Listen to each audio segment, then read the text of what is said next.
past 2 months. So I've been working Saturdays lately, and I work down in the village. So I think last Saturday might have been the first night that New York was active, I think, right, in the protest. Right. So I left. So what I've been doing is I've been calling an Uber, just going home, you know what I mean, riding home, fall asleep in the back of the car, get home.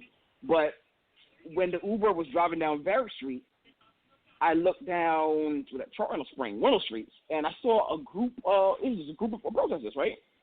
They were just walking. I don't know where they were going. I think at that time they were probably walking away from the protest.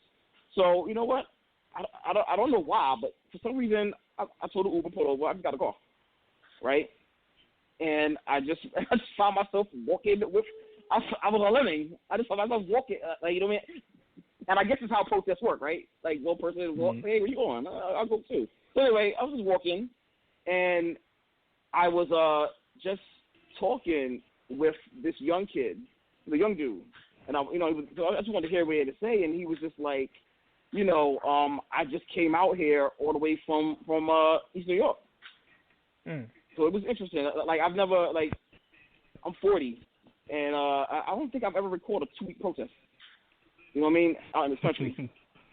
Now, you and R are, what, 67 apiece? So you guys were there. You will get muted and bumped off if you keep with that talk. So you and guys were Martin Luther King, right?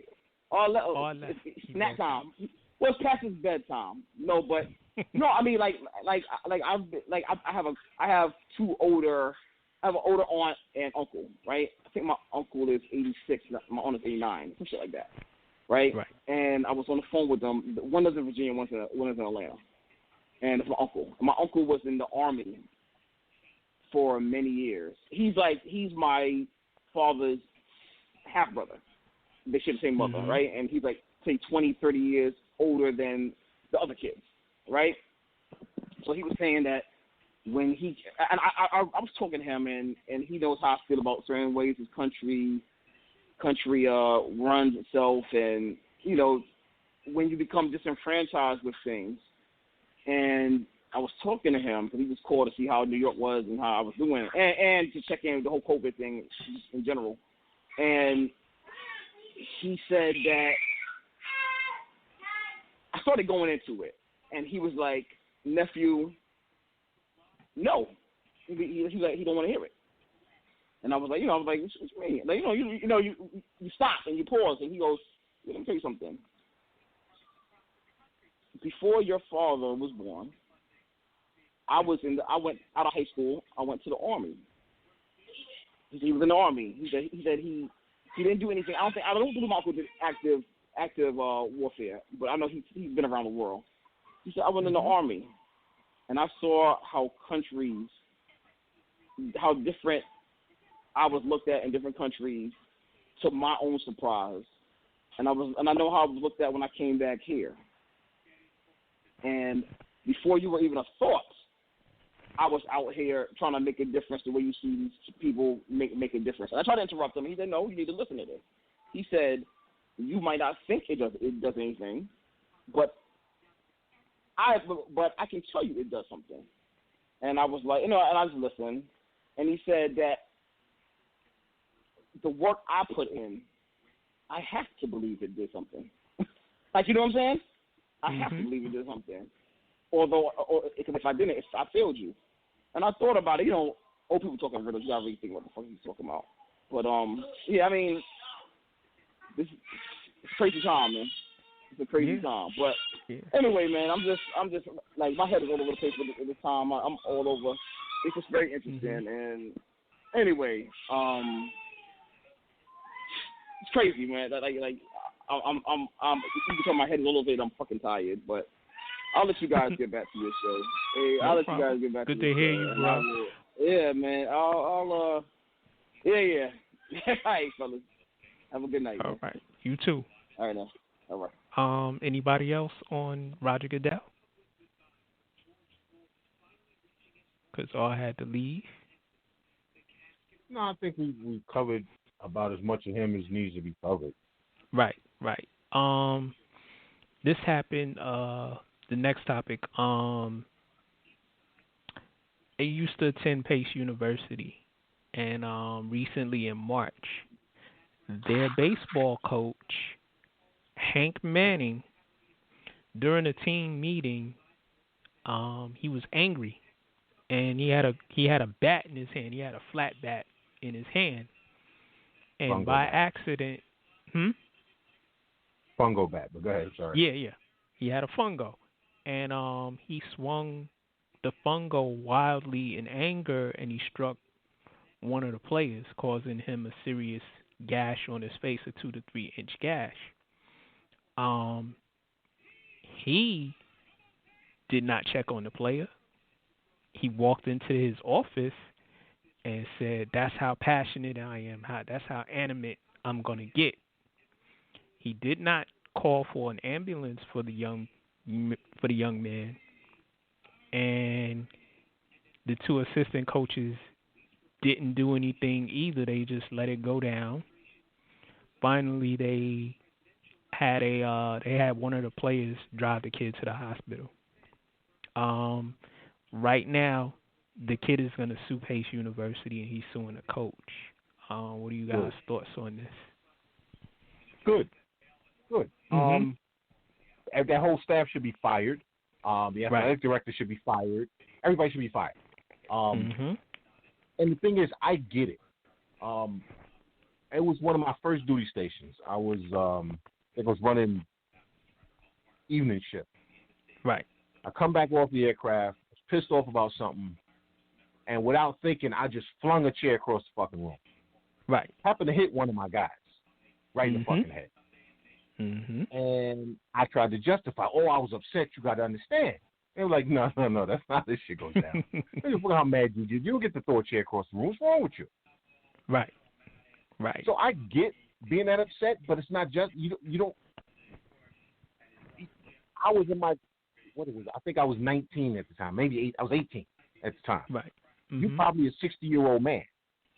Ain't no justification for that. Right. I totally get losing your temper. I totally get being passionate. It happens. What should have happened was, once that happened, even if in the moment you couldn't bring yourself to do it, when you got back to reality, you'd be like, oh my God, what did I do? Let me check on this kid. Let me apologize. All it would have taken was an apology. Right. You think those players don't know how he is? All it would have taken is an apology. Right. So, they all got to be fired. They all have to go. All of them. Assistant, everybody must go. Thoughts, Nas? Skip me to the next one, bro. Okay, no problem. Chandler, here's the catcher also. He's had the best winning record of note in Pace University. He's the winningest baseball coach in Pace University history. And, not that holds weight with me, but, that's how they trying to spin this. And he's never had an ounce of trouble before. Yeah, that's how they trying to spin it. Yeah. Right.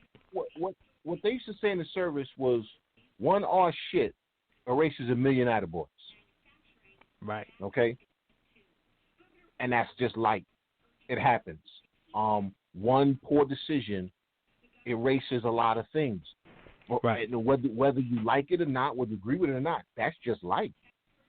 Right. And listen, he's been with Pace going back to when Pace wasn't even really considered a college. We know how long he's been at Pace, man. Right. We know how long he's been at Pace. You understand what I'm saying? When because you remember when Pace really wasn't even accredited. It was just a place people went to get certificates and shit. Okay. So, listen, in many ways, he has done a lot for Pace. I get it. A lot of the all of the new buildings and stuff that they were building and have built over the years, he played a huge part in that. Thank you for your service. We appreciate everything you did. You got to go. Right. Pace is still saying they investigate. What is it investigate? They're hoping the news cycle turns, is what they're hoping. I mean, this happened in March. You got Right. cameras in the locker rooms, or I think it happened in the locker room, or it might have happened somewhere near his office. Because I've never been to the baseball facility. Baseball facility is upstate. The basketball team is downtown. Yeah. So, dude, you gotta. You know what he should have did was make sure if everything would have been smoothed over if he'd have did one thing. Just apologize and call an ambulance for the kid. Yeah, that's it. They you said, know what? Go ahead. Oh, go ahead. Sorry. No, I said they said an assistant coach went and got a towel for his face to stop the bleeding. It's a 2 to 3 inch gash below his, where your cheekbone and your eye are at. It was that high on his face. You should have called for you should have called. They have medics and nurses on staff at universities. Yeah. That's the first thing you should have did. Mm-hmm. The worst part of this whole thing is it could probably still be made to go away if he would just apologize. I bet you dollars to donuts he still hasn't apologized. Probably hasn't. That's somewhat of a problem for with high school and collegiate sports. Yep. People run buck wild and But I had to talk about it because my people at Pace said, so we need you to talk about it on your podcast because we trying to get him up out of here. Tweet the story out, bro. You retweet it. I will. I did. I hit Pace up too. I was like, yo, I need to make this happen. Major League Baseball. We're gonna stay in the lane of baseball. God. I think it was lowered, but the last I heard, the players in the league are working on a proposal for a 114-game season. It was I forget when they said it would start, and they said it would end on Halloween, I believe. Nope. Okay. Nope. What's the new news? The players rejected that. The owners rejected that proposal. Right. Okay. What they have proposed now is 76 games.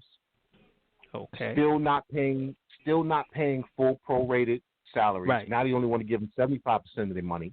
Right.